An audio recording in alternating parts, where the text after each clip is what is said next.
안녕하십니까. 여러분 반갑습니다. 윤창용 목사입니다. 반갑습니다, 목사님. 한 주간 동안 잘 지내셨죠? 아멘. 네, 감사합니다.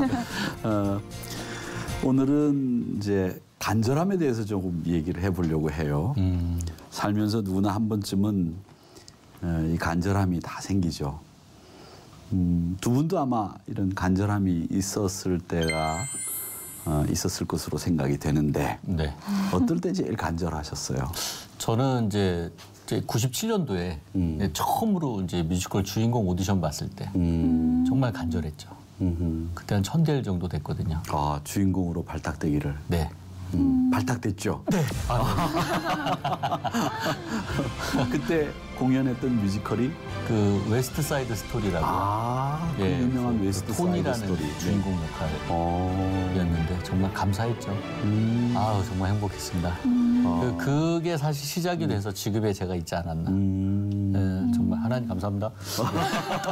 하나님 감사합니다. 네네. 아주 멋져요. 하나님도 그래 고마워.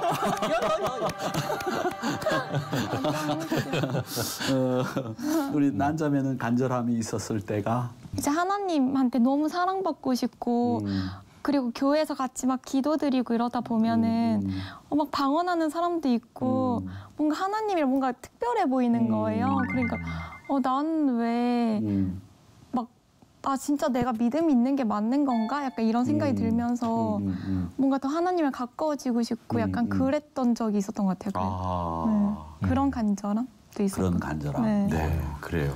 그런 간절함은 신앙적인 거룩한 간절함인데 저도 그런 간절함이 있었어요. 그런 간절함도 예. 어릴 때, 어릴 때. 나는 하나님이 나한테 한마디만 좀 말씀해 주시면 내가 하나님이 계신 것을 확신하겠습니다. 뭐 이런 간절함도 있었어요. 그래서 역시. 참 여러 집회들도 많이 쫓아다니고 또 뭐 말씀 들으면서 찬양 집회도 다녀보고 뭐 다녀보면서 하나님, 저 이제 모태신앙인데 어머님 뱃속에서부터 예수를 믿었다고 하나 사실은 제 안에 확신이 있기를 원했거든요. 그래서 하나님이 살아계시다면 저 안에 제 귀에다 대고 창룡아 한 번만 불러봐 주세요. 그러면 제가 확신이 있겠습니다. 뭐 이런 대도 안 한 그런 간절함을 가지고 있었던 적이 있었죠. 그런데 우리 난자매는 또 하나님의 사랑을 막 뜨겁게 받고 싶은 그런 간절함이 있었던 모양이네요. 그런 간절함은 거룩한 간절함이기 때문에 하나님이 그 간절함을 저는 들어주실 줄로 믿습니다. 아멘. 예, 그렇게 해주실 줄로 믿는데 꿈이 생기거나 마음속에 소원이 생기면 사람은 간절해지기 마련입니다.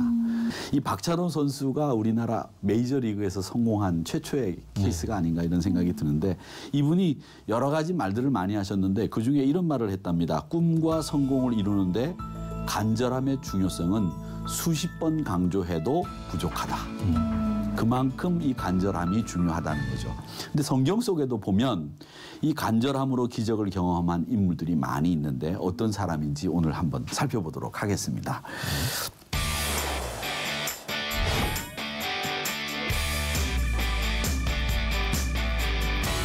우리가 그 새해가 되면 인사로 복을 빌어줍니다. 새해 복 많이 받으세요. 그렇게 인사를 하게 되는데 새해는 아니지만 우리가 시작하면서 이 간절함으로 복 받은 사람에 대한 이야기를 하니까 서로 복 많이 받으세요. 이렇게 빌어주는 것이 어떨까 싶습니다. 복 많이 받으십시오. 아멘. 네. 목사님도 복 많이. 예, 그렇게 얘기를 해야죠. 그렇게. 얘기하려고 그랬어요. 그랬어요? 네네. 복 많이 받으십시오. 목사님도 많이 받으십시오. 감사합니다. 복 많이 감사합니다. 받으십시오. 네. 네. 그런데 우리가 이야기하는 복은 여러 종류가 있습니다. 네. 어떤 종류가 있느냐면 첫 번째는 현실적으로 말하는 이 땅에 기름진 복이 있습니다. 돈 많이 벌고 건강하고 자식이 잘 되는 복이죠. 옛날 어른들이 얘기하는 소위 가장 원초적인 복입니다. 현실적인 땅에 기름진 복. 이게 첫 번째이고요. 두 번째는 축복이라고 하는 말인데 이 축복이라고 하는 말은 원래 복을 빌어준다는 뜻이에요. 그래서 이 복을 빌어준다는 말이기 때문에 하나님의 축복 이러면 틀린 어법이라고 얘기를 하죠. 근데 우리가 줄 수 있는 복이 아니라 이 축복이라고 하는 것은 하나님이 주시는 하나님께서 복을 주시는 우리가 이제는 축복이라 이렇게 관용적으로 이제 정착이 돼 버렸어요. 원래 말은 복을 빌어준다는 말인데 축복 그러면 하나님이 주시는 복으로 우리가 다들 그렇게 생각하게 되었다는 거죠. 이 축복은 철저히 하나님이 주시는 복이기 때문에 인간의 힘으로는 얻을 수 없는 복. 그걸 축복이라고 합니다. 그러니까 돈이 아무리 많아도 누릴 수 없는 복이에요. 이게. 예, 이걸 축복이라고 말합니다. 근데 셋째는 행복이라고 하는 것이 있습니다. 행복. 예, 행복인데 행복을 그 히브리 말로는 뭐라고 하냐면 아스레이라고 합니다. 아스레이. 우리나라 말하고 비슷하죠? 아스라이. 네네. 아스레이. 이게 행복이라는 말인데 이건 누리는 복이에요. 누리는 복. 그러니까 아무리 돈이 많아도 누리지 못하고 사는 분들이 계시죠. 왜? 돈은 많은데 매일 가난하게 사시는 분들 계시죠. 누리지 못하고 사는 거죠. 근데 우리가 이 복은 진짜 복은 누려야 된다는 거죠. 근데 옛날 어른들이 이렇게 상가집에 가면 이런 말씀 하시는 말을 저는 어릴 때 많이 들었어요. 아유, 그 사람 살만하니까 죽네. 누리지 못하고 간 거죠. 그게 바로 고생만 하다가 남 좋은 일 다 시켜놓고 자식 좋은 일 다 시켜놓고 세상 떠나는 거. 그 살만하니까 죽네. 이런 분들은 행복하지 못한 거죠. 가지고는 있지만 나눠줄 줄 모르고 또 누릴 줄 모르고 자기를 위해서도 어떨 때는 써야 되는데 자기를 위해서는 절대 쓰지 못하는 이런 사람은 누리는 복을 가지지 못했기 때문입니다. 마지막으로 인정함의 복이 있습니다. 인정함의 복. 그 사람들에게 인정받고 사랑받는 거, 그것도 복이에요. 그 복이에요. 그래서 제 생일이 음력으로 5월 며칠인데 얘기하면 또 생일 선물 사가지고 올까 봐. 그러구나. 네, 그래서 내가 5월 며칠인데라고 얘기를 합니다. 5월 내내 가야 되니까. 근데 아니 5월 내내 오지 마십시오. 5월 며칠인데 제가 목사이다 보니까 이제 우리 성도님들도 그 생일을 고맙게도 기억하시고 또 축하해 주시려고 막 애를 쓰시는데 제가 음력이에요. 그러다 보니까 음력 생일은 이거 계산하기가 힘들고 꼼꼼하지 않으면 놓치기가 힘들어요. 그래서 제가 이 생일을 생각하면 항상 이런 생각을 합니다. 제가 태어날 때 하나님이 나를 아셨을까? 하나님이 나를 어떻게 하셨을까? 이런 생각을 합니다. 그런데 예레미야서 1장 5절에 보면 그 답이 나와요. 뭐라고 돼 있느냐면 모태에서부터 너를 짓기 전부터 너를 알았다. 아멘. 이렇게 말씀하시고 있어요. 하나님이 너를 조성하기 전부터 모태에서 너를 짓기 전부터 너를 알았다. 이렇게 말씀하시고 있다는 겁니다. 그러니까 다른 사람들이 알아주는 것도 좋죠. 그런데 하나님이 우리를 알아주고 계시다. 그러니까 우리가 하나님 믿는다는 게 일단 복을 한번 받고 들어가는 거예요. 예, 받고 들어가는 거죠. 예, 받고 들어가는 거예요. 그러니까 여러분 하나님께서 알아주시는 사람이라는 것을 꼭 아시기를 바랍니다. 아멘. 게다가 그냥 하나님이 알아주시는 분이 아니라 성경 속속을 진행하는 사람이다.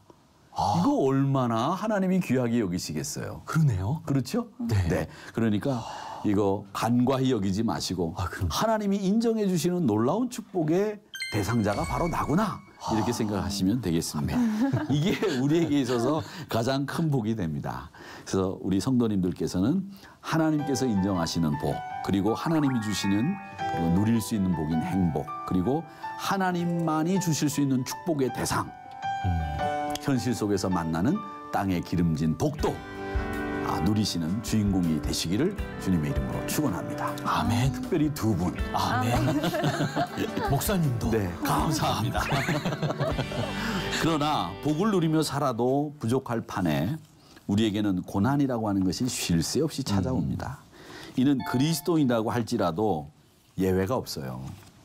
고난은요, 소리 없이 찾아오고 우리를 흔들어 놓고 갑니다. 이 세상에는 고난이라는 게 너무 많아서 그 이유를 다 알 수도 없고 설명할 수도 없습니다. 이 고난은 신자에게도 오고 불신자에게도 옵니다. 그러니까 이 세상에 꿈꾸지 않고 또 비전이 없는 사람이 어디 있겠어요. 다 꿈꾸고 살고 다 비전을 가지고 희망을 가지고 살죠.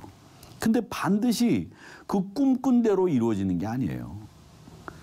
모두가 다 열심히 살려고 노력을 하죠. 그런데 열심히 산다고 해서 다 잘 되느냐? 아니에요. 근데 오히려 악하게 사는 사람들이 더 잘 사는 것처럼 보이고 착한 사람은 손해보는 것처럼 보인단 말이죠. 누구나 다 건강을 원하지만 누구에게나 무서운 질병이 찾아옵니다. 이럴 때 어떻게 해야 되느냐. 이게 우리 그리스도인들에게는 참 큰 문제인데 삶의 무거운 환경이 폭풍처럼 몰려올 때 우리가 어떻게 해야 됩니까, 하나님? 이런 질문을 할 수 있겠죠. 아무 이유도 모르고 우리가 그냥 불행해질 때 하나님 우리는 어떻게 해야 됩니까? 이런 질문을 할 겁니다. 이제 오늘 본문에 보니까 그 문제로 고민하던 여인이 있었어요. 바로 오늘 말씀의 주인공인데 성경은 이 여인을 뭐라고 얘기하느냐면 혈루증을 앓는 여인이라고 하고 있습니다. 이 혈루증이라고 하는 병은 혈관 조직이 약해가지고 혈관 틈으로 피가 계속 새어나오는 병이에요. 여자들이 주로 걸리는 병인데 소위 말하면 만성 출혈병이라고 생각하시면 됩니다. 툭 하면 혈관이 터져가지고 코피 쏟고 지혈이 안 돼서 병원 가야 지혈이 되고 툭 하면 그냥 막 아파가지고서 근데 이런 병이 만약에 뇌에서 혈관이 터지거나 장기에서 혈관이 터지면 이게 문제가 커지는 거죠.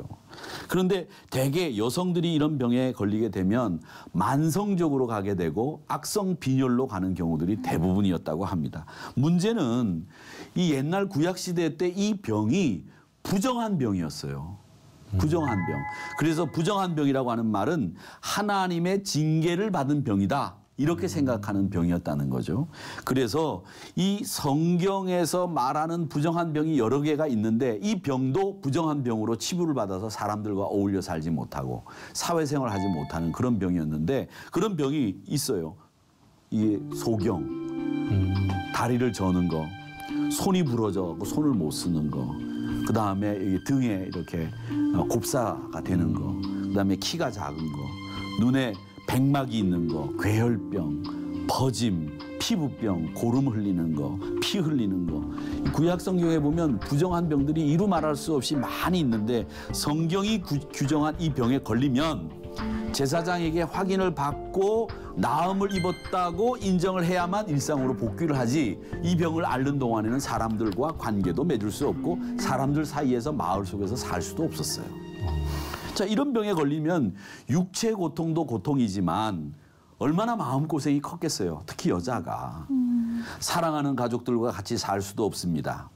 주변의 사람들로부터 버림받아야 돼요. 손가락질 받아야 돼요. 아유, 저 사람은 하나님으로부터 징계받은 병을 앓고 있다더라. 얼마나 뒤에서 수군거리는 소리를 들었겠어요. 게다가 시간이 흘러서 이 여인이 알았던 그 병의 횟수가 12년.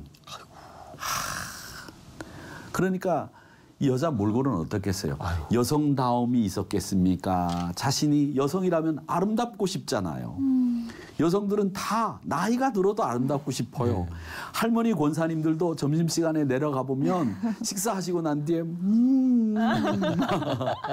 그게 여성의 본능인데 이 병을 이렇게 오래 앓았으니까 그 여성의 아름다움도 추구할 수 없는 상황이 됐을 거예요. 자, 이런 일들이 찾아왔으니 얼마나 불행하겠냐고요. 남편으로부터 사랑받는 일은 고사하고 자기가 사랑하는 자녀들과 어울려 살 수도 없고 또 일반 사람들과 어울려 살 수도 없는 사회적으로 매장당한 상태였으니까 그 심정이 답답했겠죠. 그런데 이 문제 여인이 어떻게 했는지를 한번 보세요. 성실하게 살았지만 갑자기 찾아온 고난 앞에서 허우적거리는 우리의 모습과 비슷하다는 거죠. 이 여인이 우리가 어떻게 그런 상황에서 해야 되는지에 대한 해답을 던져주고 있다는 겁니다. 자, 보면 고통의 상황을 우리가 한번 생각해 볼까요? 고통을 당하면 우리가 만나는 첫 번째 상황은 두려움이 생긴다는 거죠. 우리가 지지난주에 같이 공부했던 것처럼 두려움에 대해서 우리가 나눠보지 않았습니까? 이 혈루증을 앓던 여인이 12년 동안 혈루증을 앓으면서 한마디로 그 삶이 두려운 삶이었을 거 아니에요. 내가 언제 죽을지. 죽음이 코앞에 와 있다는 그 두려움 속에서 살았을 거예요. 내가 하나님 앞에 벌을 받았다고 하는 두려움. 또 내 병은 결국 못 고치고 죽는다. 이런 두려움도 있었을 거예요. 만약에 우리가 병에 걸렸는데 야, 내가 못 고치고 죽는다. 이게 불치의 병이다. 얼마 못 산다. 그랬을 때 그 난감함과 가족들을 두고 내가 먼저 떠나야 된다고 하는 생각을 해보면 정말 이거 기가 막힐 거예요. 그런 두려움이 있었고 정말 내가 믿는 하나님이 살아계시는 건 한가? 나 좀 고쳐주시면 안 되나? 이런 생각은 또 왜 안 했겠어요. 자, 이런저런 생각 때문에 두려움을 가지게 됐으니 기가 막힌 삶을 살았겠죠. 우리도 두려움이 있잖아요. 두려움들이 여러 가지가 있는데 사업하시는 분들은 사업이 혹시 잘못될까 하는 두려움. 잘못될까 하는 것은 뭐 그것뿐만 아니죠. 우리 자녀가 제대로 클까. 또 혹시 내가 큰 병에 걸린 건 아닌가. 뭘 들다가도 허리가 삐끗했는데 이거 암 아닌가. 이런 두려움, 걱정, 근심이 너무나 많다는 겁니다. 오윈 메나넉스라는 목사님이 계신데 이 목사님이 사람들이 가지고 있는 두려움의 실체를 조사를 했어요. 그랬더니 뜻밖의 결과가 나왔습니다. 어떤 결과가 나왔냐면 우리가 두려워하는 것의 40%는 실제로 일어나지 않는데요. 안 일어나는 일이에요. 그 다음에 30%는 두려워해봤자 소용이 없는 일이래요. 그러니까 40%는 두려워해도 안 일어날 일, 30%는 두려워해봤자 소용없는 일, 그 다음에 12%는 쓸데없는 두려움, 그리고 10%는 지극히 사소한 두려움이라고 합니다. 그러니까 정말로 두려워할 건 뭐냐면 8%밖에 안 된대요. 우리가 두려워하는 것 중에 정말로 두려워할 건 몇 프로? 8%.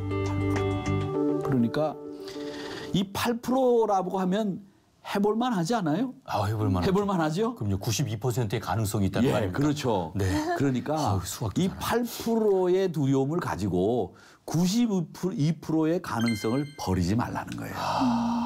네? 왜 8% 때문에 내 인생을 거기다가 다 쏟아붓고 거기에 매여가지고서 쩔쩔매고 사냐고요. 92%가 있는데 그러니까요. 60%만 있어도 되는 거예요. 그럼요. 그렇죠? 네. 그러니까 이 92%가 있다는 걸 알고 실체 없는 두려움을 이겨나가는 가장 좋은 방법을 아셔야 되겠는데 그게 뭐냐? 믿음을 갖는 일입니다. 아멘. 제가 이걸 쳐가지고 깜짝 놀라셨는데 믿음을 갖는 일이에요. 아멘. 믿음이라고 하는 것은 다른 게 아닙니다. 살아계신 하나님이 나를 위해서 지금도 역사하시고 일하시고 아멘. 나를 위해서 지금도 불꽃 같은 눈동자로 지켜보신다. 아멘. 예, 이런 생각을 한번 해보세요. 엄마 아빠가 옆에 있는 아이들이 두려워하는 거 봤어요? 아니요. 두려워하지 않습니다. 네. 두려워하지 않습니다. 영원한 천국에서 그곳에서 살게 된다고 하는 믿음을 가지고 있으면서 내일의 희망을 포기하고 사는 사람들이 돼서는 안 된다는 거죠. 그건 이 땅에서 삶으로 내 삶이 끝난다고 생각하기 때문에 그런 두려움에 사로잡히는 거예요. 이 땅의 삶이 끝이 아니라 이후의 삶도 내게 보장돼 있기 때문에 여기에 연연해하지 말자는 거죠. 더 멀리 내다보고 가야 우리가 이길 수 있는 거 아니겠냐. 그러니까 두려움은 믿음이 없어서 생기는 겁니다. 그래서 믿음의 공식은 이렇습니다. 하나님을 두려워하지 않으면 세상의 모든 것이 두려워요. 근데 하나님만 두려워하면 세상에 두려울 게 없어요. 아멘. 그러니까 하나님만 두려워하시고 세상엔 두려울 것이 없다라고 하는 겁니다. 이 고통의 상황의 두 번째는 익숙함이에요. 우리가 고통을 당하게 되면 두 번째 만나는 상황은 자기 불행에 익숙해지는 거예요. 자꾸 에휴 내가 뭐 내 팔자려니 예수 안 믿는 사람들 하는 얘기 내 팔자려니 해요. 뭐 어쩔 수 없죠. 뭐 내가 뭐 못난 내가 뭐 그때 또 못난 내가 아니죠. 뭐 그렇게 얘기하죠. 그렇게 얘기를 합니다. 근데 이렇게 불행에 익숙해지면 불행이 점점 크게 느껴져요. 그런데 시간이 가면서 고통은 줄어들고 이게 일상이 돼버리는 거예요. 불행이. 일상이 돼버리는 거예요. 이때 조심해야 될 것이 있습니다. 여러분 불행에 익숙해지지 마세요. 아멘. 불행에 익숙해지면 안 돼요. 불행에 익숙해지면 그 다음부터는 행복은 찾아오지 않습니다. 불행이 내 일상이 되는 거예요. 혈루증 걸린 여인이 자기 불행에 익숙해졌다고 한다면 예수님 앞에 못 나왔을 거예요. 그런데 그녀는 불행에 익숙해지지 않으려고 나는 살 수 있다. 나는 행복해질 수 있다. 이런 생각을 가지고 예수님 앞에 나온 거예요. 짐 콜린스라고 하는 분이 이런 말을 했습니다. 좋은 것은 위대한 것의 적이다. 좋은 것은 위대한 것의 적이다. 많은 사람들이 하루하루 좋은 것에 만족하며 산다. 그러나 하루하루 좋은 것에 만족하고 살다가 위대한 일을 놓친다. 좋은 것도 필요하지만 위대한 것을 소망해라. 이렇게 얘기했습니다. 여러분, 좋은 게 좋은 거죠. 분명히 좋은 게 좋은 겁니다. 그런데 좋은 것이 좋을 때도 있지만 좋은 것보다 더 좋은 게 있어요. 그건 위대한 겁니다. 그 위대한 걸 소망해야 우리가 불행에 익숙해지지 않고 넘어설 수 있다는 겁니다. 아멘. 그리고 한 번 더 생각할 것은 이 고통의 상황은 포기하거나 도피해서는 안 됩니다. 남들도 다 나처럼 아픈데 뭐 그럭저럭 살지. 포기하면 안 돼요. 바보스러운 사람이 되는 거예요. 포기 다음으로 나쁜 게 뭐냐면 도피하는 겁니다. 도피는 자기에게 찾아온 불행을 정면 승부하지 않고 꽁무니를 빼고 도망가는 거예요. 도망가는 거예요. 그런데 이 도피의 공식이 있습니다. 그냥 도망가면 안 돼요. 도피의 공식이 있는데 도피하면 도피한 곳에도 반드시 그런 고통이 있다는 거예요. 도망가면. 소싸움하고 똑같습니다. 소싸움 보셨는지 모르겠지만 저 경상북도 청도라는 곳에 가면 이 소싸움을 하는데 소싸움을 할 때 보면 한 소가 다른 소를 피해서 도망을 가요. 그런데 강한 소가 그 소를 가만둡니까? 도망가면? 쫓아가죠. 쫓아가죠. 네. 그래서 기어이 뿔로 받아버립니다. 심판이 중단시키지 않으면 소가 죽을 수도 있어요. 도망간다고 될 일이 아니에요. 물론 도망갈 때도 필요해요. 요셉과 같은 경우에는 네. 도망갈 때가 있어야 됩니다. 그런데 이 도피가 우리 일상이 돼버리면 이게 중독이 돼요.